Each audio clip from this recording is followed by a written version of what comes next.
Hello all, welcome to Cog Tools, my video game experience. This is Kim from Malt 17 and my video game journey has been, well, fascinating. I'll tell you more, but first a little history. I'm a baby boomer who grew up with Lincoln Logs. Though Legos were around, my parents preferred wooden toys. In high school, the coolest thing was having a Sculptura phone. Who can forget those? Needless to say, video games were not in my education or socialization development. My journey began with playing my very first game in July 2014, Angry Birds.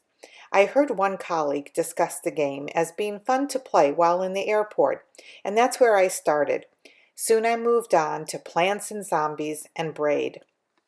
However, for this assignment, I decided to tackle one of history's granddaddies of all, World of Warcraft. I had no idea what I had gotten into. I've blogged about my growing pains, or rather the pleasant frustrations, of learning World of Warcraft, so I won't dwell on those.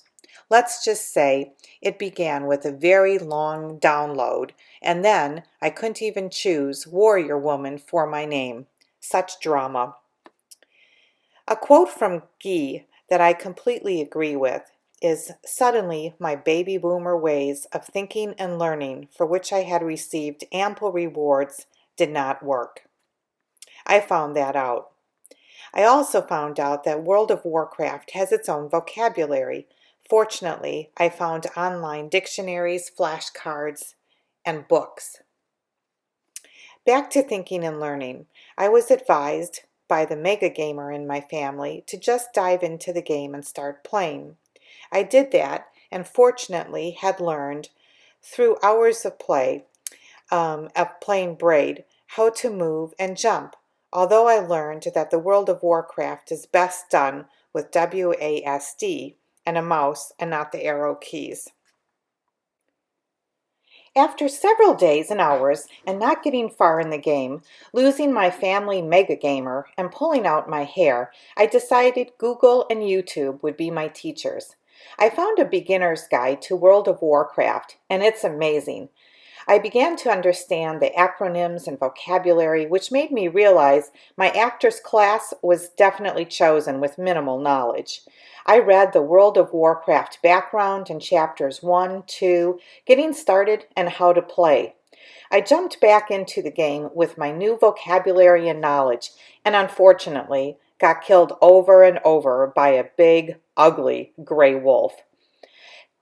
It was during the killing and constant resurrection that I began to understand Guy's discussion around the three identities, projecting my value and desire to not kill the wolf, but tame it or run away, wasn't working well in terms of the game. I realized that I needed more than the beginner's guide, and I found Steve Haynes, a World of Warcraft expert and guildmaster. I enjoyed his videos as I could follow along. He includes 8 3 to 5 minute learning videos. I supplemented his videos with battle.net blog and felt ready to try again. While self-exploration is critical for active learning, I realized that I needed some basic overt information.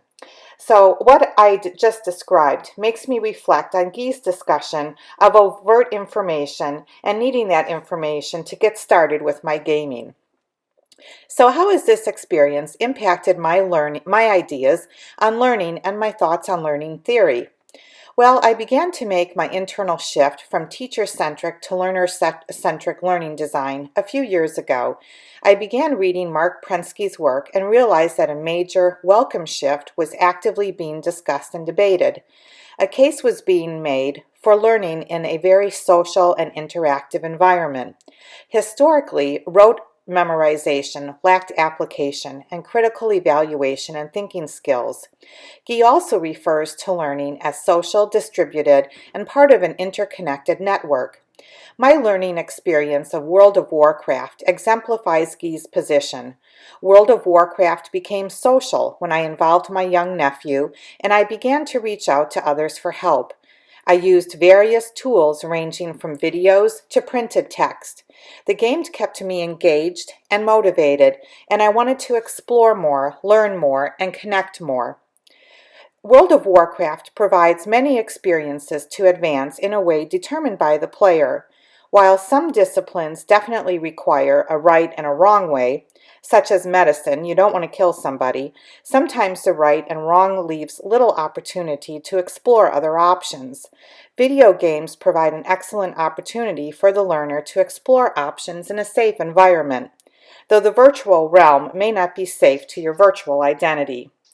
Through the gaming experience and the assigned readings, my thoughts of interactive social learning have become validated.